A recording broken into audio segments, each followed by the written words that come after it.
공중훈련 비질런트 에이스를 연기하기로 한미 양국이 전격 합의했습니다. 북한과의 비핵화 협상을 고려해 나온 이번 합의의 의미와 향후 전망을 짚어봅니다. 다음 달 미국 중간선거 이후로 예상됐던 2차 북미 정상회담이 올해를 넘길 것이란 전망이 나왔습니다. 폼페이오 미 국무장관은 북미 고위급 회담이 이달 말쯤 열리길 희망한다고 말했습니다. 강서 PC방 살인 사건 등 강력범죄 피의자들이 잇따라 신신미약을 주장하고 나서자 엄벌을 요구하는 청원이 이어지는 등 논란이 뜨거워지고 있습니다. 주말인 오늘 서울 도심에서 성별이나 피부색 등을 이유로 차별을 해선 안 된다는 차별금지법 제정을 놓고 찬반 집회가 동시에 열렸습니다. 수도권 일부 지역 미세먼지의 15% 정도가 북한에서 유입된 것으로 추정되면서 기상 분야에서 남과 북의 협력 필요성이 갈수록 커지고 있습니다. 여러분 안녕하십니까? 10월 20일 토요일 9시 뉴스 시작합니다. 한미 양 국방장관이 싱가포르에서 열린 아세안 확대 국방장관 회의에서 연례연합 공중훈련인 비질런트 에이스를 연기하기로 했습니다. 지난 8월 을지 프리덤 가디언과 한미 해병대 연합훈련에 이어서 대규모 훈련이 추가로 연기된 것입니다. 정부는 북한의 비핵화를 위한 외교적 협상을 지원하기 위한 것이라고 밝혔습니다. 오늘 첫 소식 박경호 기자가 보도합니다. 12월로 예정됐던 한미연합 공중훈련 비질런트 에이스를 연기하기로 한미 양국 국방장관이 결정했습니다. 양국 국방부는 비핵화와 평화 정착을 위한 외교적 협상을 군사적으로 지원하기 위한 것이라고 밝혔습니다. 싱가포르에서 열린 아세안 확대 국방장관 회의에서 미국 측이 먼저 제안한 것으로 알려졌습니다. 비질런트 에이스는 2015년 처음 시작됐습니다. 북핵 위기가 고조됐던 지난해 12월에는 미국의 최신 전략무기가 전개됐고 북한의 핵심 시설 선제 타격을 내세웠습니다. 미제는 12월 4일부터 괴뢰들과 야합해서 남조선에서 우리를 겨냥한 침략전쟁 연습인 연합 공중훈련 비질런트 에이스를 사상 최대 규모로 벌여놓았습니다. 그런 만큼 훈련 이후에는 최근 유엔군 사령부의 남북 군사합의서 지지와 더불어 현재 진행 중인 남북, 북미 간 협상을 강하게 뒷받침한다는 의미가 있습니다. 특히 미국 측이 2차 북미 정상회담을 앞두고 분위기를 조성하려는 것으로 풀이됩니다. 규모도 크고 북한이 상당히 민감하게 반응했던 훈련을 중심으로 지금 중단을 하고 있기 때문에 향후 북미 협상에 굉장히 긍정적인 신호로 이게 작용할 것으로 보입니다. 군 고위 관계자는 이번 훈련 유예로 인한 한미 간 전략적 손실은 없을 것이라고 밝혔습니다. 한미 양 국방장관은 이달 말 워싱턴에서 군사위원회 본회의와 한미 안보협의회의를 열고 후속 조치들에 대해 협의하기로 했습니다. KBS 뉴스 박경호입니다. 2차 북미 정상회담이 연내가 아니라 내년 초에 열릴 가능성이 제기되고 있습니다. 미국은 그에 앞서 이달 말쯤 북미 고위급 회담 개최를 바란다는 의사를 북한에 타진했습니다. 자세한 소식 워싱턴 연결해서 알아봅니다.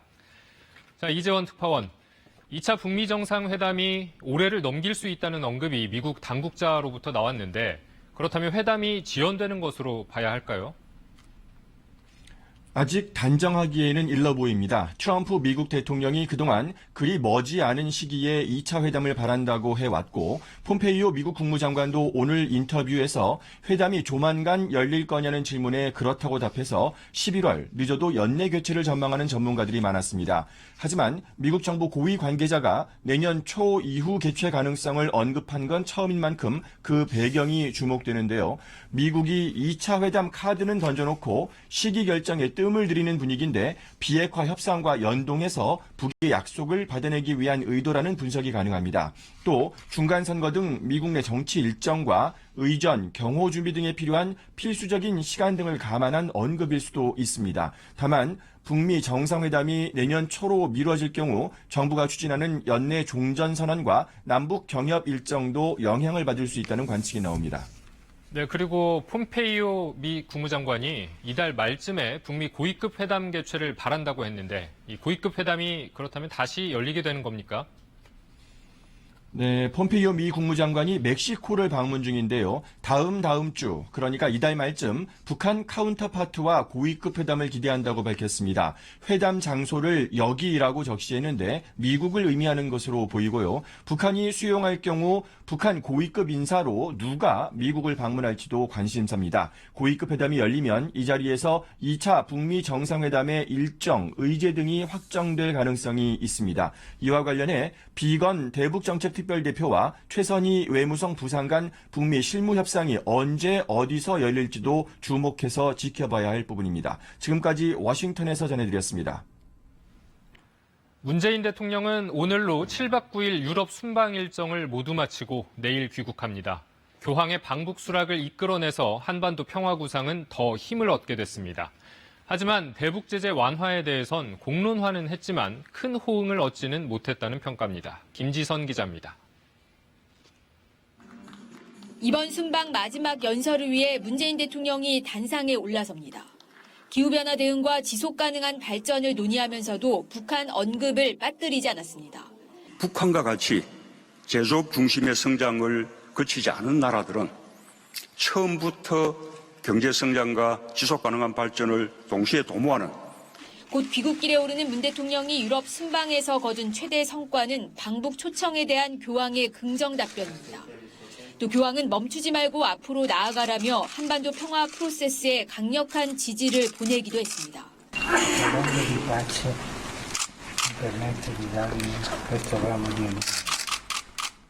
그러나 처음으로 공식화한 대북 제재 완화 설득은 물음표가 남습니다. 안보리 상임이사국 정상을 잇따라 만나 비핵화를 이끌어내기 위한 견인책으로 제재 완화를 설득했지만 국제사회 반응은 아직 미온적입니다. de démantèlement de ces programmes nucléaires et balistiques. Dans l'attente, les sanctions adoptées par le Conseil de sécurité des Nations Unies s'appliqueront. 청와대는 그렇지만 제재 완화를 공론화한 자체로도 의미가 있다고 평가하고 있습니다. 문 대통령의 평화 구상에 대해선 지지를 얻었지만 구체적인 방법과 속도에 대해선 아직 견해차가 있는 만큼 북한 또 국제사회를 설득하는 중재 역할이 과제로 남았습니다. 코펜하겐에서 KBS 뉴스 김지선입니다.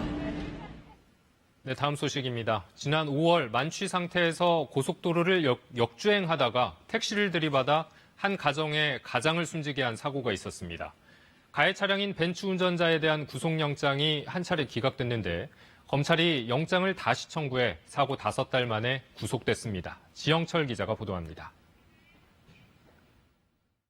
승용차가 고속도로에 멈춰섭니다.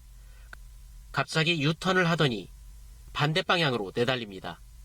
피하기는 했는데 지금도 얘기를 하면 닭살이 막 자꾸 돋아요.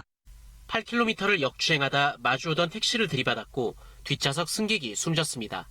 9살, 5살 두 자녀의 아버지이자 성실한 가장이었습니다. 택시 운전자도 지금까지 의식이 없습니다. 가해 차량, 벤츠 운전자 27살 노모 씨도 전치 12주의 부상을 입었습니다. 당시 노 씨의 혈중 알코올 농도는 면허 취소 수준인 0.176%. 경찰이 구속영장을 신청했지만 법원은 기각했습니다. 노 씨가 제출한 의사 소견서를 근거로 사안은 중대하지만 입원 중이어서 구속할 수 없다고 판단했습니다. 몸을 다쳐 도주 우려가 없고 구치소 생활도 힘들 것으로 본 겁니다. 봐주기 논란이 일자 검찰은 노 씨의 상태를 계속 주시했습니다. 회복 기간을 기다려 사고 5개월 만에 영장을 재청구했습니다. 목발을 짚기는 하지만 거동이 가능하고 구속을 못 견딜 상태는 아니라며 의사들로 꾸려진 위원회 자문을 근거로 들었습니다. 이번에는 법원이 받아들여 구속영장을 발부했습니다. 노 씨는 지금까지 피해자 가족에게 사과하지 않은 것으로 전해졌습니다. 지난 10년 동안 음주운전 사고로 숨진 사람만 7천여 명, 음주운전자 처벌을 강화하자는 이른바 윤창호법의 서명 의원은 이제 100명을 넘겼습니다. KBS 뉴스 지형철입니다.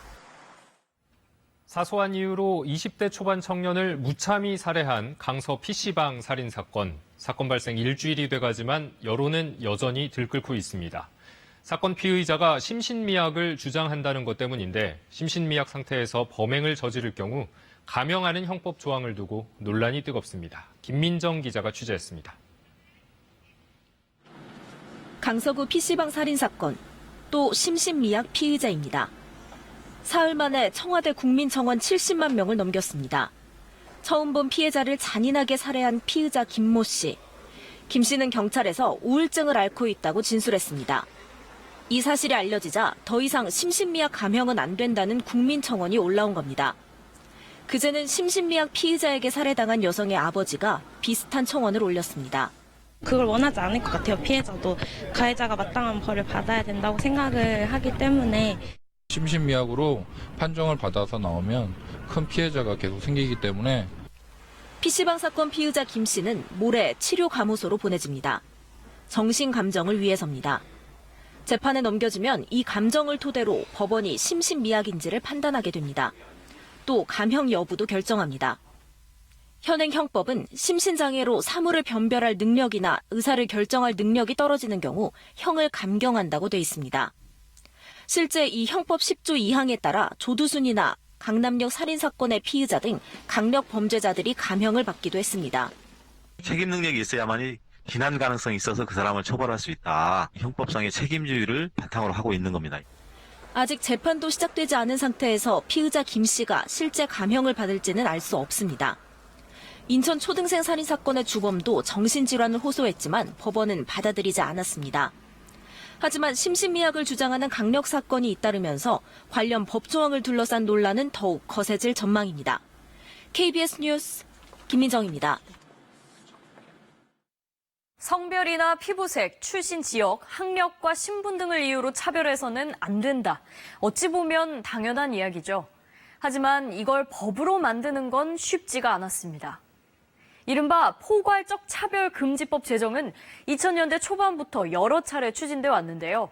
난민은 안 된다, 동성애도 안 된다. 여러 논란 속에 국회 문턱에서 3차례 무산됐습니다.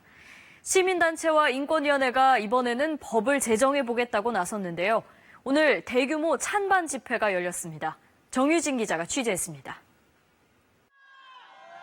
제주도로 입국한 예멘인 339명이 인도적 체류 허가를 받은 지 사흘째. 서울 도심에서 난민문화제가 열렸습니다. 난민 신청자들과 지원단체들은 시한부 체류증 대신 연대의 손길을 내밀어 달라고 호소했습니다. 악범을 가진 시리아, 예멘 등의 난민들이 이제는 한국인들이 친절함과 선함을 기대하고 있습니다. 무지갯빛 팻말을 든 시민들은 난민과 사회적 소수자들을 위한 차별금지법 제정을 요구하며 국회까지 행진했습니다. 외국에 가는 사람들도 많고 여기도 오는 사람들도 많은데 그걸 그냥 한국인이 아니라는 이유로 배척해서는 안 된다고 생각했습니다. 합리적 이유 없는 차별을 금지하는 법 제정 논의는 처음 발의된 지 10년이 넘었지만 제자리 걸음입니다. 국민 과반이 취지에는 공감하지만 난민과 병역 거부자, 동성애자 등 구체적인 대상을 놓고는 시각 차이가 존재하기 때문입니다. 국민의 생명과 안전을 보호하라! 난민문화제 맞은편에서는 수백 명이 모인 가운데 난민 반대 집회가 열렸습니다.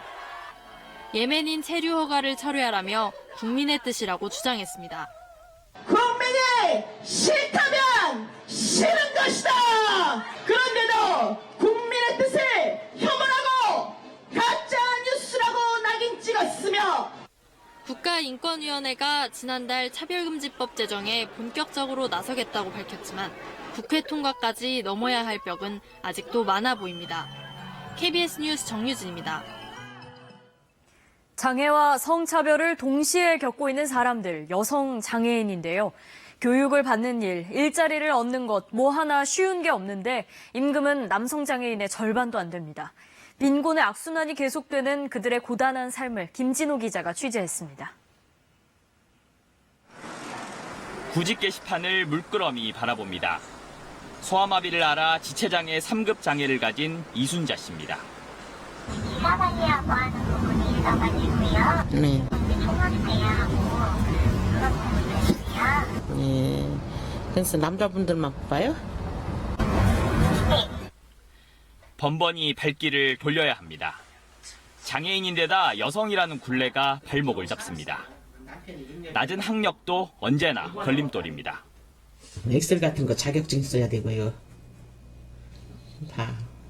그래서 학력도 그렇고 다 자격 미달이에요, 저는요. 공부를 하고 싶었지만 학교 가기가 쉽지 않았습니다. 장애인 자식 둔 게 무슨 큰 죄인 줄 알아. 집에 장애인 자식 있으면 숨기려고 다 그랬거든요, 쉬쉬하며. 이 씨처럼 초등학교도 채 나오지 못한 여성장애인이 남성장애인보다 2배 이상 많습니다. 이런 이유로 15세 이상 여성장애인 가운데 일자리를 가진 사람은 10명 중 2명꼴에 그칩니다. 임금도 형편없습니다. 비장애인은 물론 남성장애인 임금에도 훨씬 못 미칩니다. 여성으로 살기도 너무 힘들어요. 힘든데 장애라는 또 그 고통 속에서 살아오신 얼마나 힘들겠어요. 모든 여성 장애인들요. 임시직 자리조차 구하기 어려운 이 씨는 기초생활수급으로 받는 50여만 원으로 한 달을 삽니다. 다 적자예요, 거의 다. 적자인데 그냥 안 쓰고서 사는 것밖에 없어요. 식비와 약값을 제하면 옷 한 벌 사는 건 꿈도 못 꿉니다. 이제 나이도 있어 일도 힘들다오. 이 동네 저 동네 너무 고요해. 이 밤도 밖에는 풀벌레 귀뚜라미 소리만 옛날이 그리워서 슬피 우네. KBS 뉴스 김진호입니다. 다음 소식입니다. 본격적인 미세먼지의 계절이 시작됐습니다. 신경 써야 할 게 많은 시기인데요. 북한은 미세먼지 문제가 우리보다 더 심각해 그 피해가 세계 최고 수준입니다. 석탄 화력과 무분별한 난방 등의 대기 오염에다 중국에서 배출된 오염물질이 북한을 통해 유입되는 경우도 많기 때문에 여러모로 우리에게 큰 영향을 끼치고 있습니다. 손서영 기자가 보도합니다. 온통 뿌연 먼지로 뒤덮인 평양 시내의 모습입니다. 미세먼지 예보는 이제 북한에서도 낯설지 않습니다. 미세먼지 예보입니다. 내일도 중국 대륙으로부터 소풍 기류를 타고 대기 오염 물질이 우리나라로 이동해 오고 안개가 끼면서 소위 안의 여러 지역에서 대기 중에 미세먼지 농도가 높아질 것이 예견되므로 건강관리에 주의를 돌리기 바랍니다. 지난해 북한의 대기오염 사망자 수는 인구 10만 명당 238명, 남한의 10배로 세계에서 가장 많습니다. 북한 최대 규모의 북창 화력발전소입니다. 굴뚝에서 매연이 쉴 새 없이 뿜어져 나옵니다.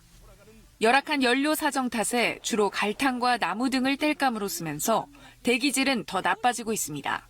불순물이 많이 있는 것들이 불안전 연소율이 높기 때문에 정제를 시키지 않은 연료를 사용을 했을 땐 그만큼 많은 오염물질들이 대기로 이동을 할 수밖에 없는 것들이고요. 이렇게 만들어진 미세먼지는 바람을 타고 남쪽으로 확산하기도 합니다. 실제 경기 북부 지역 미세먼지의 약 15%는 북한에서 유입된 것으로 추정됩니다. 북한도 자체 발생 요인에다 중국발 미세먼지의 영향을 받는 만큼 관측망을 설치해 먼저 정확한 실태를 파악하는 것이 필요합니다. 중국 쪽에서 배출된 오염물질이 이제 북한을 통해서 유입되는 경우가 상당히 많기 때문에 북한 쪽에 어떤 관측망이 확충이 된다면 저희가 그런 쪽에서 예보 확률도 높일 수 있기 때문에 특히 남북이 미세먼지에 공동 대응하면 중국의 참여를 유도하는 데도 도움이 될 거란 분석도 나옵니다. KBS 뉴스 손서영입니다. 미세먼지뿐만 아니라 갈수록 심해지는 기상재해 역시 남북이 협력하면 피해를 크게 줄일 수 있는 분야입니다. 8년 전부터 단일 기상청을 만들자는 제안이 있었는데 최근 이 논의가 다시 주목받고 있습니다. 이어서 이정훈 기상전문기자입니다. 2년 전 두만강 일대가 범람해 주변 마을이 완전히 침수됐습니다. 숨지거나 실종된 사람이 500명을 넘었습니다. 한 해가 멀다 하고 대규모 홍수 피해가 이어지고 가뭄 등 이상기후 현상도 늘고 있습니다. 하지만 기상 예측의 정확성이 떨어져 대비가 쉽지 않습니다. 북한의 낙후된 기상 기술은 우리에게도 직접적인 영향을 끼칩니다. 실시간 기상 관측을 할 수 없는 북한은 사실상 기상 공백 상태. 북한을 거쳐 남하하는 집중호우 구름이나 미세먼지 상황을 몰라 예보 오차가 커지기 일쑤입니다. 이런 이유로 1990년대부터 남북 기상협력이 추진됐고 2010년엔 정부가 단일 조직인 가칭 한반도 기상청 설립을 검토하기도 했습니다. 북한의 이런 점은 재난방지나 홍수 피해 방지, 남한 같은 경우에는 북한 지역에 내리는 비로 인해서 남한 지역에 홍수가 발생하거나 이제 문제가 발생하는 것. 북한의 기상기술 수준을 끌어올리면 한반도에서의 재해 피해를 연간 7천억 원 줄일 수 있다는 연구 결과도 있습니다. 최근 남북 관계가 개선되고 유엔에서도 인도적 차원의 대북 제재 유예 가능성이 거론되면서 남북 기상 협력이 다시 탄력을 받고 있습니다. 기상에 의한 질병 발생과 환경 문제가 예상보다 심각한 상황에서 남북 간의 기상 협력을 인도적인 차원에서 접근할 필요가 있습니다. 실제로 2011년 북한이 낙후된 기상예보 체계를 개선하겠다며 국제사회의 도움을 요청하자 세계기상기구가 현지 실사에 나선 전례도 있습니다. KBS 뉴스 이정훈입니다. 사우디 언론인의 실종과 끔찍한 살해 의혹이 큰 파문을 일으키고 있는 가운데 사우디아라비아 정부가 처음으로 살해 사실을 공식 확인했습니다. 자국 영사관에서 몸싸움을 하다 숨졌다고 발표를 했는데요. 왕 씨의 책임은 쏙 빠지면서 더 철저한 조사를 요구하는 목소리도 나오고 있습니다. 김영덕 특파원이 전합니다. 사우디 왕실의 비판적이던 언론인의 실종. 끔찍한 살해 의혹 보도가 잇따랐지만 함구하던 사우디 정부가 실종 18일 만에 마침내 카쇼크지가 살해됐음을 공식 확인했습니다. أدت إلى حدوث شجار واشتباك بالأيدي مع المواطن جمال خاشقجي مما أدى إلى وفاته رحمه الله. 사우디 검찰은 관련된 자국인 18명을 체포해 조사 중이라고 밝혔습니다. 하지만 용의자의 신원과 시신의 행방, 훼손 의혹에 관해서는 언급이 없었습니다. 권력 실세인 빈살만 왕세자의 고문인 왕실 보좌관과 정보기관 부국장 등은 경질됐습니다. 이 발표 몇 시간 전 사우디에 대한 제재를 처음 언급했던 트럼프 미국 대통령은 사우디의 발표가 난 후 신뢰할 만하다고 말했습니다. A large number of people having to do with the event that took place in Turkey and the consulate, the Saudi consulate. It's a big first step. It's only a first step, but it's a big first step. 그러나 미국 의회조차 조사 결과를 믿을 수 없다는 반응입니다. 트럼프 대통령의 측근인 그레이엄 상원의원도 강한 의구심을 드러냈고 철저한 진상규명을 통해 사우디 왕실의 책임을 물어야 한다는 주장도 나왔습니다. 두바이에서 KBS 뉴스 김영덕입니다.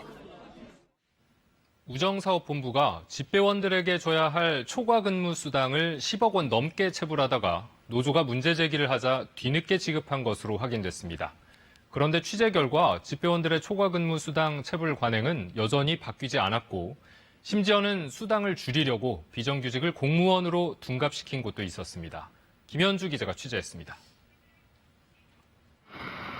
유연근무제를 실시해 집배원들이 아침 8시부터 오후 5시까지만 근무한다는 수도권의 한 우체국입니다. 그런데 새벽 6시 반부터 하나둘 출근하더니 7시가 조금 넘은 시각이 되니 우편물 분류 작업이 한창입니다. 배달 시작 시간인 9시 전엔 분류를 끝내야 하기 때문입니다. 하루에 몇 번이나 배달하세요?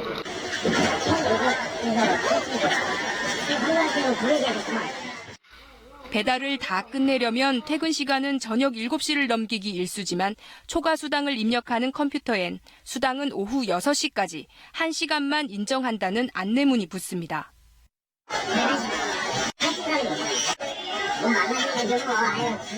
초과 수당을 줄이기 위해 비정규직 집배원을 공무원으로 둔갑시킨 곳도 있었습니다. 공무원은 하루 1시간은 초과 수당을 주지 않아도 되는 규정을 이용해 전산 시스템상에서 조작을 한 겁니다. 직원이 잘못 시스템을 조작하면서 1시간을 공지하는 경우가 있었습니다. 착각으로 인한 걸로. 노조에서 문제 제기를 하자 우정사업본부는 지난 8월에서야 1년 8개월 동안 지급하지 않은 초과수당 12억 6천여만 원을 소급해 지급했습니다. 하지만 2달이 지난 지금도 상황은 달라지지 않았습니다. 아직도 시간을 조작을 하고 있어요. 달려하고 깎아먹고 그냥 공짜로 일해주고 있는 거예요. 우정사업본부는 취재가 들어가자 다음 달까지 복무특별 점검을 실시하고 대책을 마련하겠다고 뒤늦게 밝혔습니다. KBS 뉴스 김현주입니다. 수확철을 맞아 일손이 달리는 농민들은 끼니까지 거르는 경우가 많은데요. 최근 농촌에서는 함께 일을 하며 음식과 정을 나누는 공동급식이 꾸준히 늘고 있다고 합니다. 이 소식은 이종환 기자가 보도합니다. 이른 아침부터 같은 마을 주민 10여 명이 함께 밭일에 나섭니다. 추석이 되면 일손이 더욱 달리는 터라 내일이 따로 없습니다. 점심 무렵 일손을 잠시 놓은 주민들이 하나둘 마을 회관으로 모여듭니다. 대형 밥통에 밥을 하고 제철 농산물로 반찬을 만들어 먹음직스럽게 한상을 차려냅니다. 들녘에서 일하던 청년들은 물론 거동이 불편한 어르신들까지 함께 식사하며 이야기꽃을 피웁니다. 일손도 없고 하니까 점심에 오시면 그냥 찬밥 드고 가세요. 집에 가서. 근데 이 공동급식을 하니까 여기서 오시면 뜨뜻한 밥 드시면서 그럼 한 30분이라도 쉬어가면서. 이 마을에선 4년째 이어온 공동급식 사업. 각각 점심을 차리는 부담을 덜 수 있도록 자치단체가 인건비와 음식 재료비를 지원합니다. 덕분에 마을 분위기도 한층 밝아졌습니다. 집에 가서 웃을 일도 없었잖아요. 그래 여기 오시면 서로 대화하면서 농담하면서 이 웃는 그 모습이 진짜 아름답고 좋습니다. 일손은 물론 주민 화합에 노인들까지 챙길 수 있는 농촌의 공동급식. 사업이 호응을 얻으면서 전라북도는 내년부터 공동급식 지원 마을을 300곳에서 500곳으로 늘리고 끼니당 지원금도 6만 원에서 8만 원으로 늘릴 계획입니다. KBS 뉴스 이종환입니다. 폭력과 가난을 피해 고국을 떠나는 중미 출신 이주자 행렬을 캐러밴이라고 부릅니다. 멕시코나 미국에서 난민 지위를 인정받는 것이 이들의 목표인데요. 이들 중 일부가 현지 시간 어제 멕시코 진입에 성공했습니다. 국경 철책을 부수고 넘어가는 과정에서 멕시코 경찰과 충돌을 빚기도 했는데요.